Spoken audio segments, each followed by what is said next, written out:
이 시간에 여기까지 나오신 여러분들 위해 하나님의 크신 은혜가 함께하기를 진심으로 기원합니다. 8.15 광복절 잘 보내셨나요?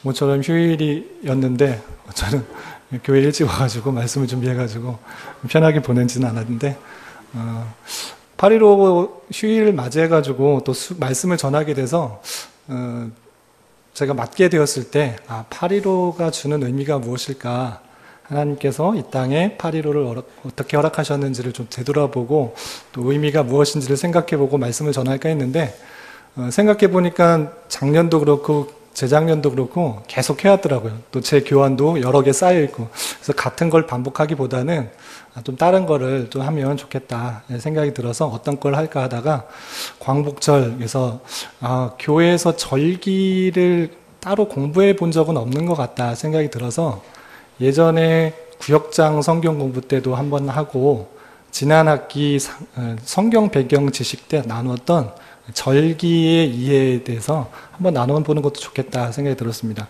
물론 파편적으로 절기가 성경 본문에 나올 때 그 배경에 대해서는 알지만 성경 전체적으로 어떤 절기들이 나오는지, 그것들이 뜻하는 것이 무엇인지를 한번 모아서 살펴보는 것도 의미가 있겠다 생각해서 오늘은 수요 성경 공부 시간이니까 좀 절기에 대해서 종합적으로 좀 살펴보고 또 이해하고 적용하는 시간을 가질까 합니다. 그래서 여러분 나눠드린 교환을 좀 살펴보면 좋겠고요. 교환을 많은 페이지들이 원래 있는 그런 교환인데 4페이지에 열심히 요약해가지고 꽉꽉 채워놨습니다. 그래서 요거를 위주로 보시면 되고요.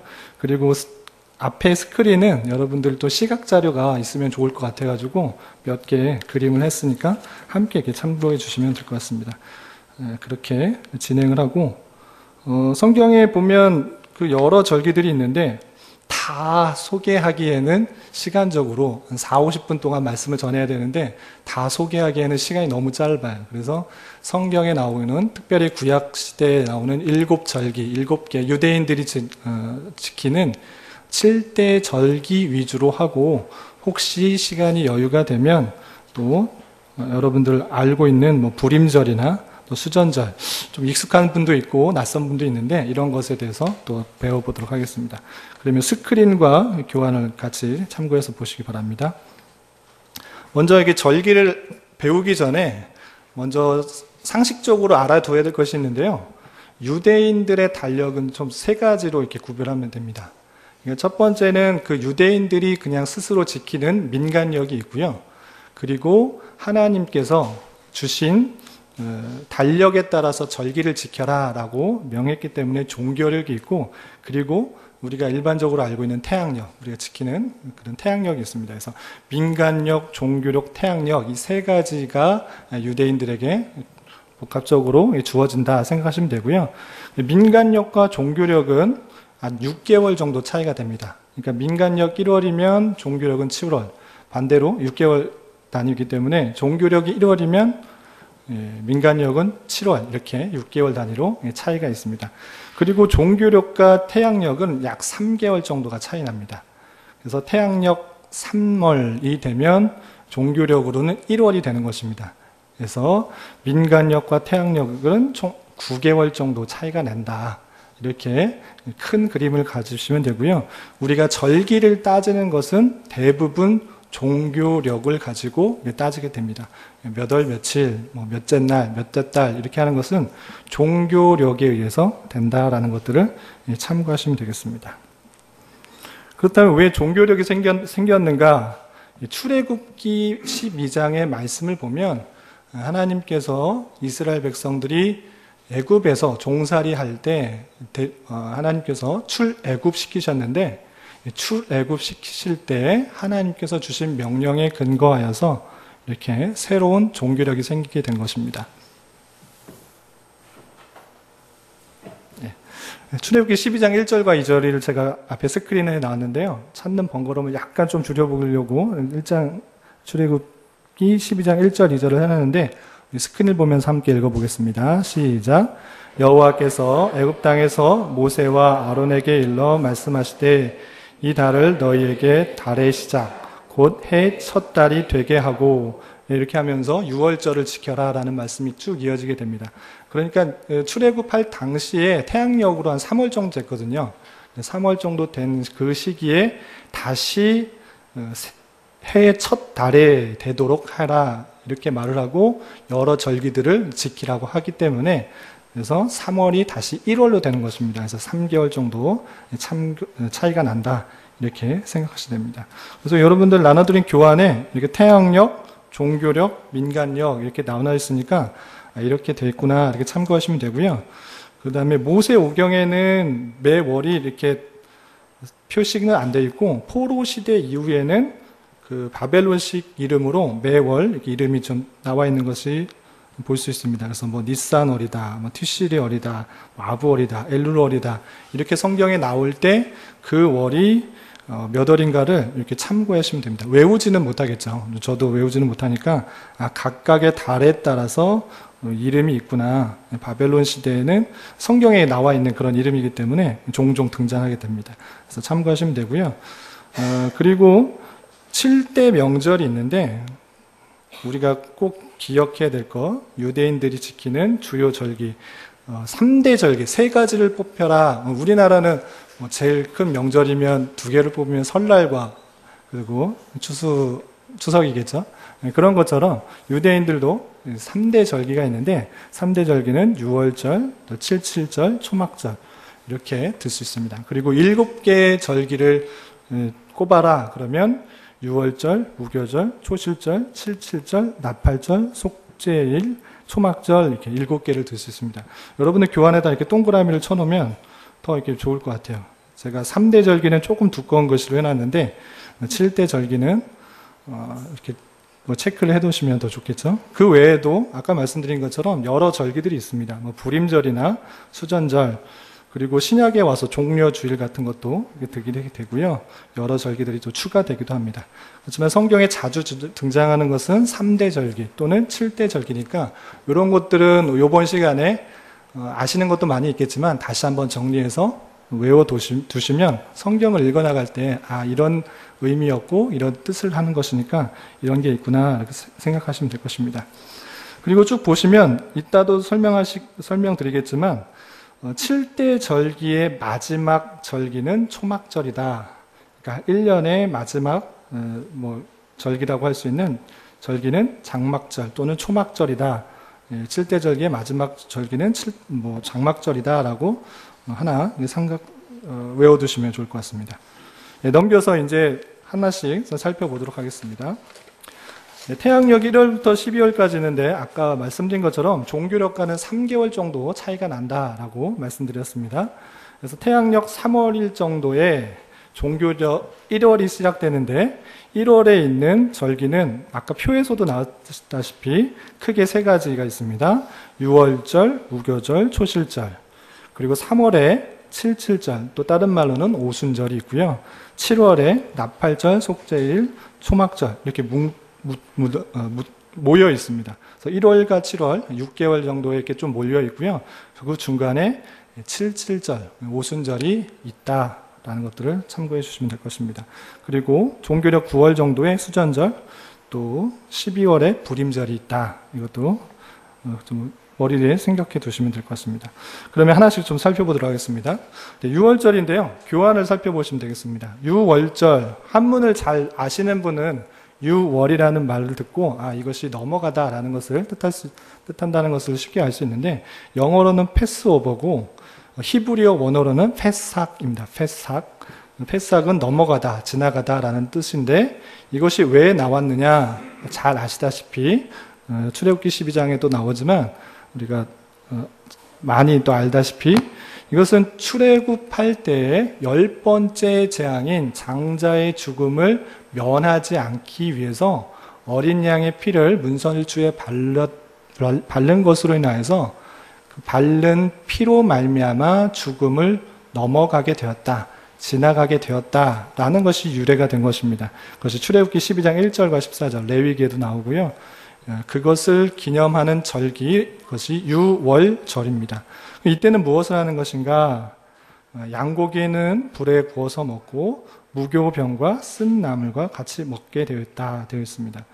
그래서 무교병과 쓴나물 제가 인터넷 검색을 해보니까 이렇게 되어 있더라고요. 뭐 그때 당시에 똑같은 건 아니겠지만 유월절을 지키는 유대인들을 흉내내면서 해놓은 것입니다. 앞에 보이는 빵 같은 것, 난 같은 것이 부풀어 오르지 않은 빵, 그래서 무교병이고요. 그리고 그 주변에는 쓴 나물, 조리를 하지 않고 쓴 나물 자체에 쓴맛이 있는 나물들로 먹게 됩니다. 먹는 방법도 있다고 그렇게 되어 있습니다. 먹는 방법은 허리에 띠를 띠고 발에 신을 신고 손에 지팡이를 짚고 급히 먹어야 된다. 왜 그렇게 먹어야 되는지 이해가 되시죠? 당시에 죽음을 보지 않고 넘어가고 빨리 출애굽해야 됐기 때문에 그렇게 먹도록, 그렇게 기억하도록, 주님께서 은혜로 구원하신 것들을 기억하도록 이렇게 한 것입니다. 그리고 아침까지 남은 것은 불태웠다라고 이렇게 되어 있습니다. 이것이 뜻하는 것이 무엇이냐? 유월절은 너무나 유명하고 많이 등장하고 설명 들어서 잘 아시겠지만 죽음 당한 어린 양, 흠없는 어린 양의 피로 말미암아 죽음을 보지 않고 넘어갔다. 그것이 죽음 당한 어린 양, 흠없는 어린 양은 예수 그리스도를 예표하는 것이고요. 그리고 그런 것처럼 죽음의 천사가 양의 피를 보고 넘어간 것처럼 예수 그리스도께서 피 흘리심으로 우리의 죽음이 유월되었다라는 것들을 잊지 않도록 계속적으로 매월 첫 번째 1월 14일째 유월절을 지내게 됩니다. 그래서 1월 14일이 되면 이렇게 무교병과 쓴나물을 먹는 그런 풍습들이 있었던 것입니다. 그리고 다음에 나오는 절기가 있는데요. 바로 붙어 있는 것입니다. 유월절은 14일부터 그 하루인데, 그리고 그 다음 날부터 한 주간 무교절을 지내게 됩니다. 그래서 유월절 다음에 한 주간, 일주일 동안은 무교절을 지나게 되는데, 이 무교절이라는 뜻도 한문을 잘 아시는 분은 아시겠지만 없을무, 그 다음에 발효할 때 그 부풀어 오게 하는 그것이 없는 절기다라는 뜻입니다. 히브리어도 마초트라고 되어 있는데 누룩이 없다라는 그런 뜻이 됩니다. 그래서 누룩이 없는 빵을 먹는 그런 절기다 이렇게 되는데, 이것도 무교절을 지나게 했는데, 우리가 아까 레위기 23장을 읽었는데 23장 6절부터 8절에는 이렇게 나와 있습니다. 제가 한번 좀 빨리 읽어보겠습니다. 레위기 23장 6절부터 8절까지. 이달 15날은 아까 첫 이달이라고 했을 때 6월절을 지키는 달이고요. 1월이라고 할 수 있는데, 여호와의 무교절이니 이래 동안 너희는 무교병을 먹을 것이요 그 첫날에는 너희가 성회로 모이고 아무 노동도 하지 말며 너희는 이래 동안 여호와께 화제를 드릴 것이요 일곱째 날에도 성회로 모이고 아무 노동도 하지 말지니라. 누룩 없는 빵인 무교병을 먹어야 되고, 6월절 다음 날인 15일부터 일주일간인 20일까지 첫날과 마지막 날은 아무것도 하지 않는 성회로, 노동을 하지 않는 날이고 성회로 모여야 되고, 그 다음에 아까 말씀드린 것처럼 효소를 넣지 않는, 발효되지 않는 빵을 먹는 그런 날이다. 그럼 왜 이렇게 했는가? 왜 맛이 없는 그런 효소도 넣지 않는 그런 빵을 먹도록 했는가? 그 의미가 있는데, 그것은 다름 아니라 맛이 없는 빵, 그것은 고난을 뜻한다라고 할 수 있습니다. 애굽에서 억압과 고난을 받았을진데 그것들을 잊지 않고 기억하도록 일주일 동안 무교병을 먹도록 했다. 그리고 그것을 구원하셨기 때문에 무교병을 먹으면서 우리의 고난당했던 일들을 생각하면서 구원하신 것을 감사하는 절기다라고 할 수 있습니다. 그래서 누룩은 죄, 부패, 악독을 상징하는데, 무교병을 먹는 것은 그런 것들이 없는 것을 먹고 사는 것, 그렇기 때문에 순전함과 진실함의 삶을 살아야 하는 것을 뜻한다라고 할 수 있습니다. 그리고 현재 이스라엘에서 무교절이 되면 집안의 누룩을 제거하느라 대청소가 실시된다고 합니다. 그래서 먹는 것뿐만 아니라 이날 특별히 무교절이니까 대청소를 실시하고 썩은 것, 또 부패된 것, 이런 것들이 없나 살펴보면서 대청소를 한다고 하고요. 화면에 보이는, 그리고 교환에도 있는데요, 이 무교병, 마짜라고 하는 이 무교병을 먹는다고 합니다. 난같이 생겼죠. 오늘 우리 주변에서는 쉽게 볼 수 없는데 이렇게 생긴 무교병을 현대 이스라엘 사람들이 먹는다 이렇게 생각하시면 되겠습니다. 그리고 세 번째 절기가 있습니다. 세 번째 절기는 역시 초실절 3월에 있는 1월에 있는 양력으로는 태양력으로는 3월이고 또 종교력으로는 1월에 있는 그런 절기인데 초실절입니다. 이것들을 성경에서 보신 적 있나요? 초실절? 성경에선 잘 나타나지는 않는데 이것을 레위기에서 이렇게 표현하고 있습니다. 레위기 23장 9절부터 14절까지 있는데요. 우리 성경 혹시 그 장 펴져 있으면 같이 한번 읽어보도록 하겠습니다. 그 성경의 내용과 성경 본문과 좀 따로 놀면 안 되기 때문에 자기 성경을 좀 보면서 이런 게 있었구나 좀 생각했으면 좋겠습니다. 레위기 23장 9절부터 14절까지 읽겠습니다. 함께 읽겠습니다. 시작. 여호와께서 모세에게 말씀하여 이르시되 이스라엘 자손에게 말하여 이르라. 너희는 내가 너희에게 주는 땅에 들어가서 너희의 곡물을 거둘 때에 너희의 곡물의 첫 이삭 한 단을 제사장에게로 가져갈 것이요 제사장은 너희를 위하여 그 단을 여호와 앞에 기쁘게 받으심이 되도록 흔들되 안식일 이튿날에 흔들 것이며 너희가 그 단을 흔드는 날에 1년 되고 순양을 여호와께 번제로 드리고 그 소재는 기름 섞은 고운 가루 10분의 2 에바를 여호와께 드려 화제로 삼아 향기로운 냄새가 되게 하고 전제로는 포도주 4분의 1 흰을 쓸 것이며 너희는 너희 하나님께 예물을 가져오는 그날까지 떡이든지 볶은 곡식이든지 생이삭이든지 먹지 말지니 이는 너희가 거주하는 각처에서 대대로 지킬 영원한 규례니라. 무교절 이후에 또 하나 지켜야 될 절기를 말하는데 영원히 지킬 규례니라 라고 말하면서 하신 절기가 뭐냐면 가나안 땅에 들어갔을 때 첫 추수를 하고 나서 그 첫 추수 수확물을 하나님 앞에 드려라. 그것은 언제 드려야 되는가? 그것은 11절에 보면 흔들되 안식일 이튿날에 흔들며 라고 되어 있습니다. 그렇기 때문에 그 무교절 아까 잠시 그냥 넘어가긴 했는데 1페이지에 보면 그 추수할 때가 언제인가 가나안에 첫 추수할 때가 언제인가를 좀 써놨는데요. 그 첫 추수할 때가 태양력으로는 3월 그리고 종교력으로는 1월이 되는 것입니다. 그래서 첫 보리가 추수될 때가 1월이 되기 때문에 종교력으로 1월이 되기 때문에 이 초실절은 무교절과 같은 그 달 17일이 되는 것입니다.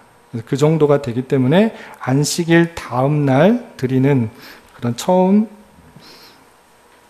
추수의 보리 추수의 내용들을 가지고 하나님께 드리는 제사다. 그래서 초실절이라고 하는 것입니다.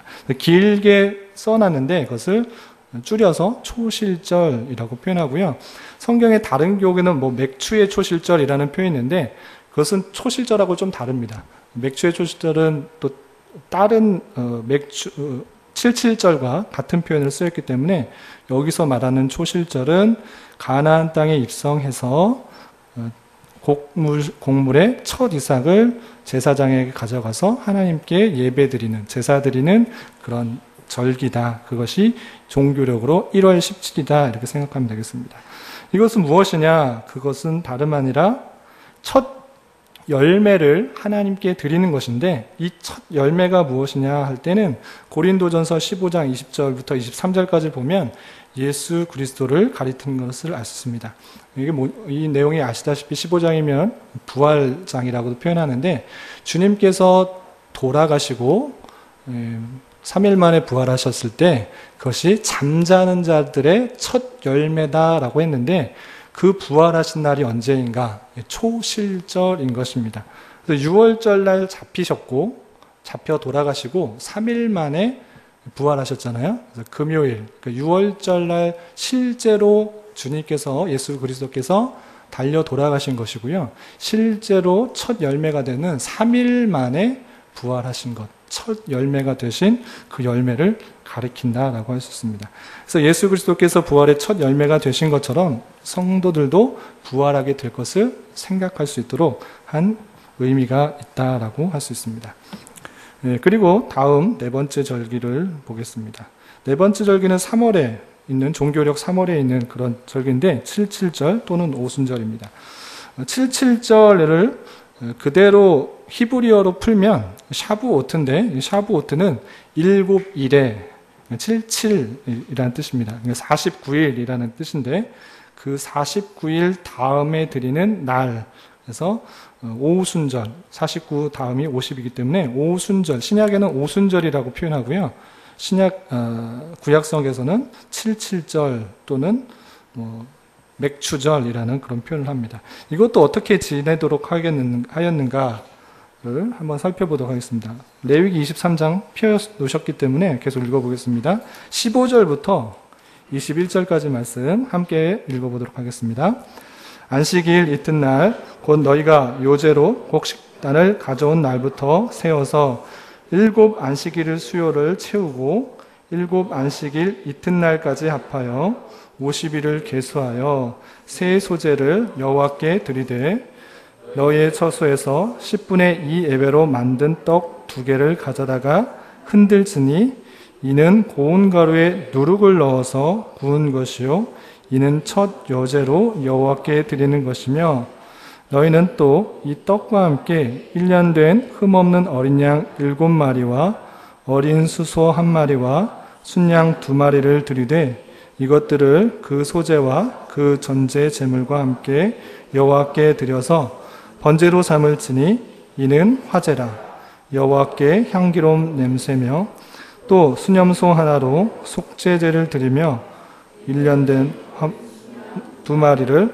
화목제물로 드릴 것이며 제사장은 그 첫 이삭의 떡과 함께 그 2마리 어린 양을 여호와 앞에 흔들어 요제를 삼을 것이요 이것들은 여호와께 드리는 성물이니 제사장에게 돌릴 것이며 이날에 너희는 너희 중에 성회를 공포하고 어떤 노동도 하지 말지니 이는 너희가 그 거주하는 각처에서 대대로 지킬 영원한 규례니라. 아멘. 초실절 다음에 또 나오는 것이 무엇이냐면 안식일, 그러니까 초실절로부터 7 안식일의 수요를 채우라. 7 안식일, 그러니까 77에 49일이 되는 것입니다. 그 수요를 채우고 7 안식일 이튿날까지 합하여 50일을 계수하라. 50째 되는 날입니다. 그래서 77절 다음 77절이라고 표현하고 하기도 하고 50일이기 때문에 오순절이라고도 표현하게 됩니다. 이때는 어떠한 일을 하는가? 여러 일들을 하는데 제사를 아주 크게 지냅니다.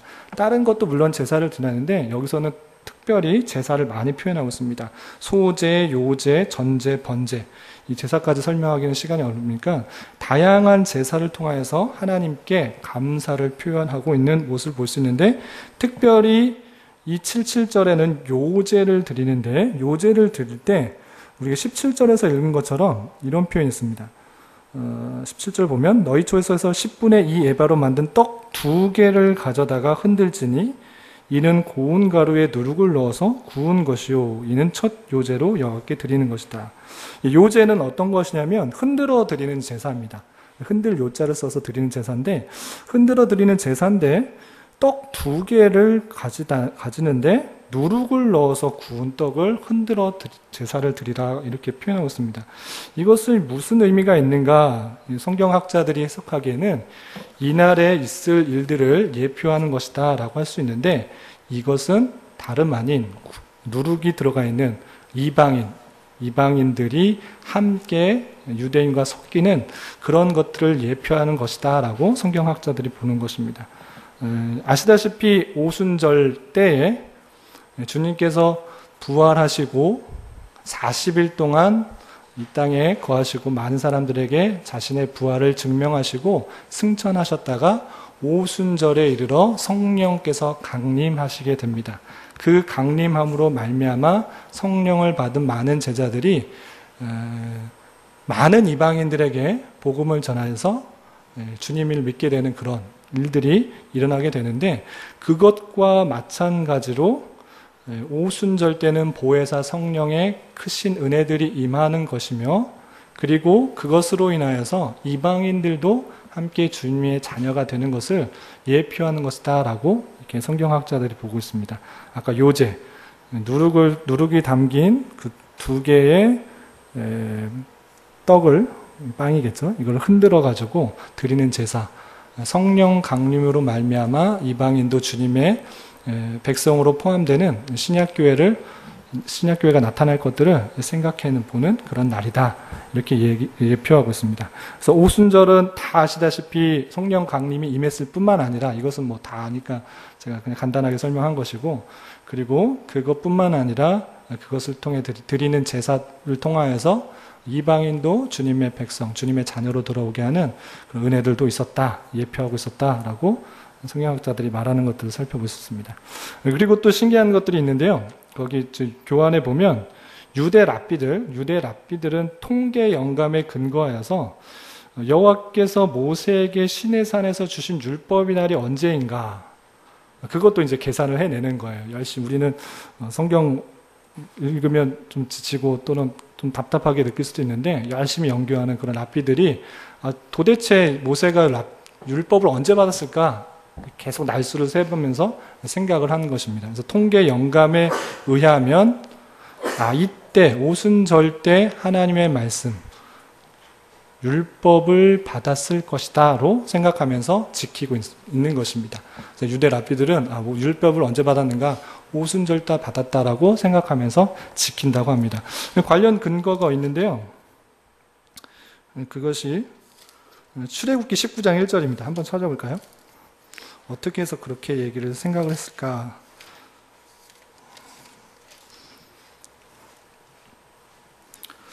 구체적으로는 나오지는 않지만 19장 1절에 보면 이런 표현이 있습니다. 19장 1절 같이 한번 읽어보겠습니다. 시작. 이스라엘 자손이 애굽 땅을 떠난 지 3개월이 되던 날 그들이 시내 광야에 이르니라. 이렇게 되어 있는데 3개월, 그 출애굽한 때를 다시 1월로 다시 생각한다라고 했고 3개월이 지난 것입니다. 그러니까 3월 정도 됐을 때에 이제 시내산에 이르러서 모세가 율법을 받았을 것이다 라고 이렇게 표현한 것입니다. 자세한 연표는 제가 갖고 있는 그 책자에 아예 날짜까지 이렇게 계산하면서 40일 올라갔고 40일 다시 내려왔고 이런 것들을 계산하는 그런 표가 있는데, 그런 것까지 좀 신빙성을 따지긴 좀 어려울 것 같고, 하여튼 이 랍비들은 요 말씀의 확실한 근거에 의해서 이때쯤 오순절 또는 77절에 시내산에서 율법을 받았을 것이다 생각하면서 지킨다고 합니다. 이거는 상식적으로 그냥 참고로 알아두시면 될 것입니다. 그리고 이제 7월로 나와서 나팔절이 있습니다. 나팔절이 나와 있는데, 나팔절은 다시 레위기 23장 23절부터 25절까지 나와 있습니다. 지켜야 될 규례로 나팔절이 있는데요. 레위기 23장 23절부터 25절 함께 읽어보도록 하겠습니다. 시작. 여호와께서 모세에게 말씀하여 이르시되 이스라엘 자손에게 말하여 이르다 곧 그달 첫날은 너에게 쉬는 날이 될지니 이는 나팔을 불어 기념할 날이요 성회라. 어떤 노동도 하지 말고 여호와께 화제를 드릴지니라. 또 이렇게 절기를 지키라고 그랬는데 7째 달 첫날, 아까 계속해서 출애굽한 것을 기점으로 해서 1월이 시작됐고 7째 달이 된 것입니다. 7째 달 1월 1일, 7월 1일이 된 것입니다. 종교력 7월 1일에는 나팔을 부는 그런 날인데 어떤 노동도 하지 말고 하나님 앞에 화제를 드리는 그런 날이다, 이렇게 되어 있습니다. 이 나팔절을 왜 이렇게 지키게 했는가? 이거를 아까 처음에 소개해 드린 것처럼 민간력과 종교력은 6개월이 차이 난다고 그랬습니다. 그렇기 때문에 종교력으로 7월 1일은 민간력으로 1월 1일이 됩니다. 그래서 이 사람들이 지키는, 유대인들이 지키는 1월 1일이 되는 것입니다. 그래서 이것은 나팔절은 새해를 알리는 그런 나팔로 이해하시면 될 것이고요. 그것에 그치는 것이 아니라 그것을 좀 더 의미를 부여해서 성경학자들이 해석하는 것은 약 3개월, 아까 3월에 77절이 있었는데 그리고 약 3, 4개월 이후에 다시 절기가 시작되는 것입니다. 약 절기가 없는 4개월간의 침묵을 깨고 양각 나팔을 불며 일하지 않고 성회로 모여들여서 화제를 드리는 것은 새해를 알리는 그런 새해의 우리나라의 그 제야의 종소리, 보신각 종소리 그것 외에 침묵과 같은 긴 시기를 끝내고 나팔 소리와 함께 새로운 날들이 올 것을 생각하도록 하는 절기다. 그래서 나팔절은 단순히 새해를 알리는 나팔이 아니라 긴 침묵의 시기를 끝내고 하나님께서 다시 오신다는 것들을 생각하도록 나팔을 불도록 했다라고 표현하고 있는 것입니다. 나팔에 대한 이야기는 신약 성경에 많이 표현되어 있는데요. 고린도전서 15장 51절, 52절에 이런 표현이 있습니다. 한번 찾아볼까요? 실제로 나팔이 나오는가? 다양하게 우리가 요한계시록 읽을 때도 나팔 재앙이 또 나오긴 하는데 주님께서 부활을 말씀하실 때 이 나팔이라는 표현을 썼다라는 것입니다. 그렇기 때문에 성경학자들은 그냥 나팔을 불도록 한 것이 아니라 이 나팔철을 통해서 갑작스러운 주님의 임하심으로 부활도 승천할 것을 우리 보여 주는 것이다 이렇게 표현하고 있는 것입니다. 고린도전서 15장 51절과 52절 함께 한번 읽어보도록 하겠습니다. 시작. 보라, 내가 너에게 비밀을 말하노니 우리가 다 잠잘 것이 아니요 마지막 나팔에 순식간에 호련히 다 변화되리니 나팔 소리가 나매 죽은 자들이 썩지 아니할 것으로 다시 살아나고 우리도 변화되리라. 나팔 소리라고 되어 있는데 이 개념이 실제로 사운드적인 나팔 소리인가 아니면 어떠한 소식들을 알려주는 것인가 다양한 견해가 있지만 이 나팔절을 통해서 오랜 침묵을 통해서 침묵에 있다가 주님께서 새로운 것들을 시작하도록 알리는 수단으로서 나팔절이 있었다. 그렇기 때문에 신약에서 나오는 나팔을 통하여서 나팔을 불면서 호련히 다 변화될 것이다. 죽었던 자들이 다시 부활체의 모습으로 올 것이다. 이것이 상당히 밀접하게 연관이 되어 있다라고 하는 것입니다. 그렇기 때문에 나팔절은 단순히 그냥 새로운 새해가 알렸다는 것들을 아는 것이 아니라 그것을 그치는 것이 아니라 주님께서 재림하실 때 호련히 변화되게 새로운 세계가 열릴 것을 예표하는 것이다로 우리가 이해하면 더 좋을 것입니다. 그리고 참고적으로 제가 별표를 해놨는데요. 나팔절이 되면 새해 첫날이 되기 때문에 서로에게 사나토바라고 인사를 한다고 합니다. 이것은 사나는 새해고 토바는 조언인데 그래서 복된 새해라고 이렇게 인사를 나눈다고 합니다. 그래서 이스라엘 사람들은 새해 때 샤나토바 이렇게 인사한다라는 것을 참고적으로 알아두시면 좋겠습니다. 그리고 다음 속죄일인데요. 속죄일은 레위기 23장 26절부터 32절까지 되어 있습니다. 우리 다시 레위기로 돌아가서 빨리 한번 읽어보도록 하겠습니다. 같이 읽겠습니다. 시작.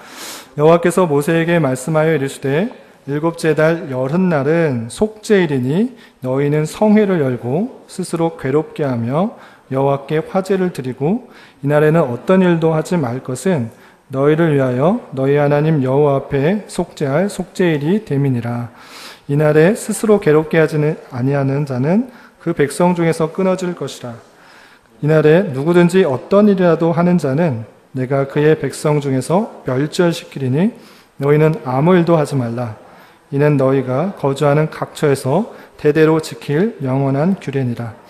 이는 너희가 쉴 안식일이라. 너희는 스스로 괴롭게 하고 이달 아흐렛날 저녁 곧 그 저녁부터 이튿날 저녁까지 안식일을 지키라. 아멘.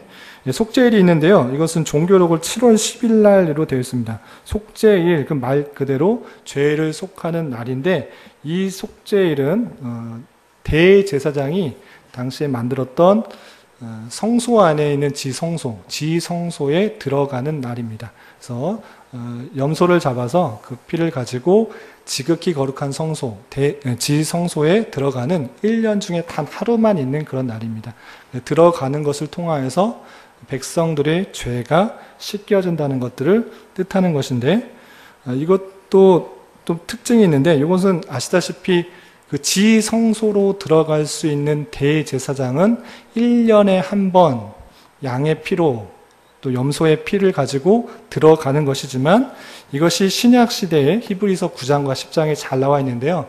시간 관계상 좀 찾아 읽기는 좀 제한이 되고 아시다시피 십자가에 달려 돌아가심으로 말미암아 영단번의 대속죄를 이루신 것입니다. 그래서 이 속죄일은 예수 그리스도를 예표하는 것입니다. 대제사장을 뜻하는 그리고 어린 양을 뜻하는 예수 그리스도께서 십자가에 달려 돌아가심으로 말미암아 하나님의 택하신 백성의 죄가 다 속하게 될 것을 계속적으로 생각하고 기념할 수 있도록 예표할 수 있도록 속죄일을 지키도록 한 것입니다. 그런데 이제 또 특별하게 또 한 가지 여기까지는 다 아실 텐데 특별하게 생각할 것은 속죄일에는 아까 우리가 읽은 것처럼 스스로를 괴롭게 해야 된다라고 되어 있습니다. 스스로를 괴롭게 하는 이유가 무엇인가 라고 했을 때는 그만큼 그 고난과 고통이 큰 일들인데 그것을 주님께서 당하신 것이다를 생각하기 위해서 자신을 일부러 괴롭게 하고 아프게 하고 또 했던 고난 가운데 처하게 했던 것을 볼 수 있습니다. 그래서 아까 보면 29절에 보면 스스로 괴롭게 하지 아니하는 자는 그 백성 중에서 끊어질 것이다. 주님께서 당하신 고난이 얼마나 큰지를 보여주는 것이고 우리가 당할 고난도 얼마나 큰 것이었는지를 생각할 수 있도록 속죄일에는 자신을 괴롭게 하는 일들을 했다. 그리고 그것이 대제사장이 했던 그 행위는 예수 그리스도께서 다 이 단번에 영단번에 이루셨다라고 생각하시면 됩니다. 그리고 찾아보니까 현대 이스라엘에서는 속죄일에 전 국민이 금식을 하고 회개하며 경건한 마음으로 하루를 보낸다고 합니다. 그래서 우리 금식을 이제 많이 안 하는데 유대인들은 이스라엘에서는 이 속죄일이 되면 종교력으로 7월 10일이 되면 금식하며 회개하며 하루를 보낸다고 하고요. 비행기 이착륙도 금지하는 쉬라고 했기 때문에 일하지 말라고 했기 때문에 비행기 이착륙이 금지되어서 도로에는 또 자동차 통행이 금지되어서 도로에 자전거 보행자들이 차지하게 되는 그런 장관을 연출한다고 합니다. 그래서 이 사진들 하나 했는데 아무것도 없죠. 그래서 새로 난 길 같이 보이지만 대속죄일에는 모든 차들이 쉬기 때문에 또 비행기 이착륙이 금지되기 때문에 이런 일들이 있다고 합니다. 참고를 해주시고요. 그 다음에 초막절입니다. 초막절이 있는데 이것이 일곱 번째 절기이자 3대 절기 중에 하나입니다. 이것은 뭐냐면 초막에 들어가서 지내는 날인데 그 유래를 한번 찾아보도록 하겠습니다. 근데 시간이 많이 지나서 읽기는 좀 제한될 것 같습니다. 그래서 레위기 23장 33절부터 44절까지 하나님께서 율법으로 지키도록 했는데 초막에 들어가서 일주일 동안 지내라. 7월 15일부터 일주일 동안 초막에 거하면서 지내도록 했는데 그것을 지내게 한 이유가 무엇인가? 그것은 이 땅에서의 삶이 아니고 초막에서 지냈던 그런 광야 생활을 기억하도록 이렇게 했던 것입니다. 그리고 이 초막절을 다른 말로는 장막절 또는 수장절이라고 하는데 장막절은 초막과 같은 말입니다.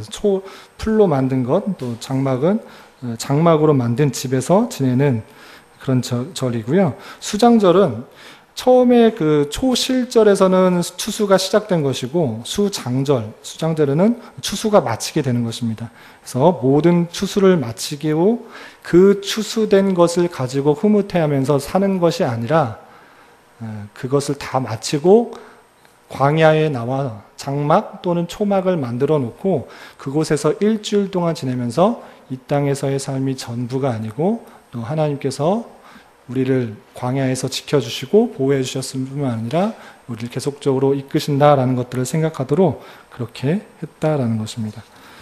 그것들을 참고해 주시면 좋을 것 같습니다. 그래서 과거를 기억하며 현재를 기뻐하고 메시아의 통치 시기에 초막절이 지켜지게 된다. 이것은 스가랴서에 잘 나와 있는데 스가랴서에 보면 초막절을 지키게, 메시아 예언에 대해 14장에서 나옵니다. 스가랴 14장에 메시아 예언이 나오는데, 이때 메시아 예언을 하면서 초막절이 지켜질 것이다, 이렇게 표현하는 구절이 있습니다. 14장 16절부터 21절인데, 그것을 통해서 이 초막절이 단순히 그냥 광야에서 지냈던 것들을 생각하고 끝내는 것이 아니라, 주님께서 다시 오심으로 말미암아, 메시아께서 다시 오심으로 말미암아 통치받게 되는 그 일들을 생각할 수 있도록 하는 것이다 라는 것들을 알 수 있는 것입니다. 그리고 아까 제가 7번째 있는 그런 절기다라고 했는데, 유대인들은 7이라는 숫자를 매우 좋아하기 때문에 7월에 있고 7번째 절기고 또 7일 동안 지내기 때문에 이것이 완전하다 이렇게 생각을 해서 이 하나님의 통치가 완전한 것을도 생각하기도 합니다. 그래서 초막절, 장막절 또는 수장절 이런 것들이 중요하게 생각된다라고 생각하시면 되고요. 그리고 현대 이스라엘에서 있어서 초막절이 되면 집집마다 마당과 옥상, 빈터, 회당, 통곡의 병, 광장 등의 초막을 만들어지는 장관이 연출된다고 합니다. 실제로 광야까지 나가서 모든 사람이 초막을 질 수 없기 때문에 곳곳에다가 초막을 이렇게 만들어 놓고, 이게 초막절을 지키는 그런 유대인들의 풍습들이 있는 것입니다. 참고하시면 되겠습니다. 이것까지가 7절기고요. 추가적으로 이제 하나님의 율법으로, 모세의 율법으로 주어진 그런 절기는 아니지만 그들이 행하는 그런 생활 습관들 중에 역사 가운데 지키는 절기가 있습니다. 그것이 부림절입니다. 이 부림이라는 것은 이건 한문이 아니고요. 히브리어 푸림에서 나와서 그대로 음을 따서 나온 절기입니다. 푸림이라는 것은 무엇이냐면 푸르의 복수형인데, 푸르가 제비를 뽑다라는 것에 의해서 복수 형태로 푸림에서 푸림이라고 해서 부림절로 되어 온 것입니다. 제비를 뽑는 이유가 무엇이냐? 여기 계시는 분들은 많이 아시겠지만, 유대가 다 멸망하였을 때, 바벨론에 끌려가고 또 바벨론이 바사에 바뀌었을 때, 이 바사의 왕 중에 한 명이었던 아하수에로 왕이 통치할 때 그 신하 하만이 유대의 모든 민족을 멸망하기 위해 꾀를 꾸미다가 오히려 자신이 죽게 되고 유대인들이 다 살게 된 그런 일이 있습니다. 다음 달에 읽게 될 에스더를 읽으면 잘 나오는데요. 그것을 기념하여서 제비 뽑아서 살게 되었다라는 것들을 기억하면서 지킨 것이 이 부림절입니다. 그래서 성경에는 아달월 14일, 15일 이렇게 되어 있는데요.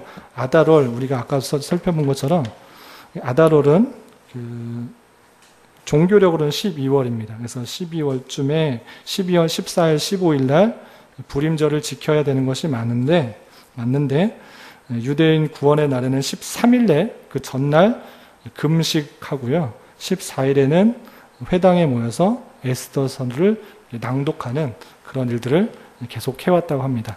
그리고 재밌는 것은 하만의 이렇게 에스더서를 읽다가 하만의 이름이 나올 때마다 회중들이 그의 이름을 말살될지어다, 악인의 이름은 소멸될지어다 라고 이렇게 외치는 그런 습관이 있었다고 합니다. 그래서 그런 부림절을 그렇게 지켰다라는 것들을 참고해 주시고요. 현대 이스라엘에서는 하루만 국경일로 지키고 있다라고 되어 있고요. 그리고 초등학생들이 그 옆에 그림이 쫓겨 나와 있는데, 이 부림절이 되면 초등학생들이 가장 행렬을 한다고 합니다. 그래서 하만, 에스더, 모르드게 이렇게 가장 행렬을 하는 절기가 부림절이다, 이렇게 아시면 될 것 같습니다. 그리고 마지막 수전절입니다. 수전절은 성경에서 보신 적 있나요? 성경을 유심히 읽지 않으면 나오지 않는 그런 절기인데, 신약 성경 요한복음에 딱 한 번 표현되어 있습니다. 요한복음 10장 22절인데 한번 찾아보겠습니다.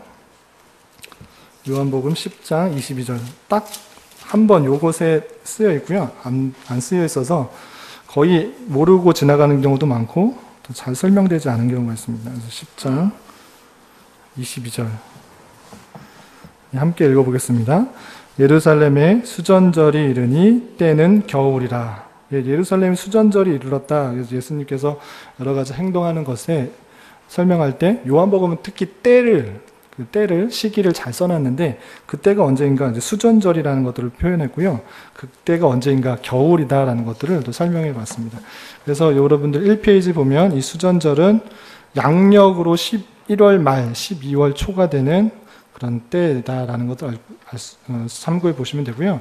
이 수전절이 무엇인가 했을 때는 한문으로 보면 조금 이해가 됩니다. 수전절 했을 때 하나님의 전을 보수하고 또 회복시키고 지키는 그런 날이다 로 하시면 되는데, 이것은 성경에 나와 있지 않은 중간사를 좀 아셔야 되는데, 성경의 신구약 사이의 중간기에 셀류쿠스라는 그런 나라가 유대를 지배하게 됩니다. 셀류쿠스라는 그 나라가 유대를 지배할 때 셀류쿠스의 왕 중에 한 명인 안티오쿠스 에피파네스 4세라는 그런 왕이 있었는데요.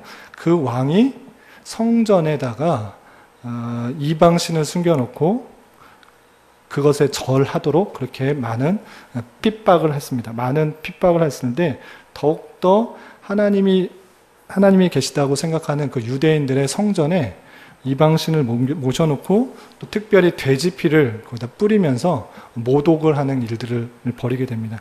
그때 유대인 중에 대제사장이 그 일들을 도저히 참지 못하고 왕과 신하들을 배역하면서 반기를 들게 되고요. 여기 나와 있는 마카비라는 아들이 혁명을 일으켜서 유대의 독립을 차지하게 됩니다. 그때 독립을 차지할 때 성전을 수복하는 그런 것을 기념하는데, 그때 일화가 어떤 것이냐면 성전에 돼지피를 다 제거하고 우상을 다 제거하고 정화하기 위해서 율법에 따라서 성전 촛대에 감람유로 기름을 붓는데, 기름이 아쉽게도 그때는 다 핍박받고 어려운 형편이었기 때문에 하루치 분량밖에 없었답니다.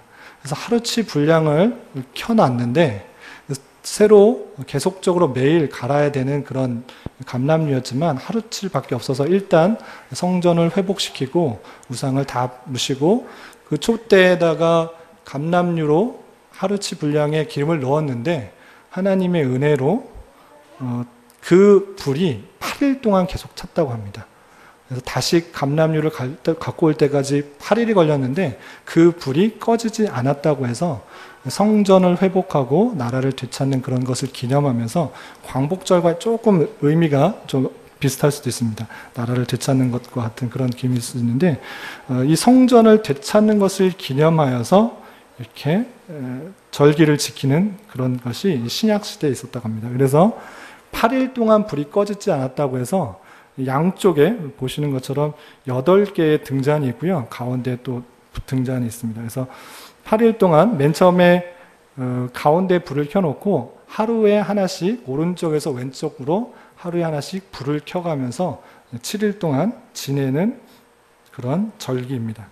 그래서 수전절은 8일 동안 지키는 절기라고 할 수 있습니다. 그래서 8일 동안 하누키아라고 하는 8가지 촛대에 사맛이라고 하는 여분의 가지 촛대로 오른쪽에서 왼쪽으로 하루에 하나씩 불을 밝히면서 절기를 지킨다고 합니다. 이것은 이제 전 신약에만 나오는 줄 알았는데 들어보니까 지난번에 사랑방에서 여러 집사님들하고 나누는 가운데 이것이 실제로 유대인들이 오늘날에도 계속 지킨다고 그렇게 하더라고요. 12월 초가 되고 12월이 되면 한우카 하면서 서로 인사하면서 성탄절은 지키지 않지만 유대인들이 한우카절을 잘 지키고 계속적으로 의미를 계속 생각한다고 합니다. 그래서 자신의 성전, 하나님의 임재의 상징인 이 성전을 다시 회복한 것을 기념하면서 드리는 것이 수전절이다로 이렇게 생각하시면 되겠습니다. 여기까지 좀 살펴보도록 하고, 이외에 많은 또 절기들이 있지만 다 살펴보기엔 시간이 좀 제한되니까 여기까지만 좀 상식적으로 알아두고 이것을 토대로 성경을 읽어가면 더 입체적으로 잘 이해하지 않을까 생각합니다. 그래서 말씀을 좀 정리할까 합니다.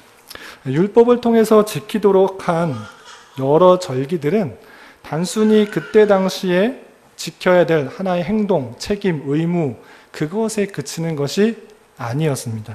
그것은 앞으로 하나님께서 역사하실 구속사의 내용을 기억하며 기다리게 하는 예표적 기능을 담당했던 것입니다. 그리고 우리가 성경 말씀, 신약 말씀을 읽은 것처럼 그 예표가 실제로 어떻게 이루어졌는지를 확실하게 바라볼 수 있습니다. 우리는 예수 그리스도로 말미암아 모든 제사와 절기가 완성된 사실들을 확인하며 지금도 여전히 신실하게 하나님의 백성을 이끌어 가시는 섭리의 은혜를 깨달아야 할 것입니다.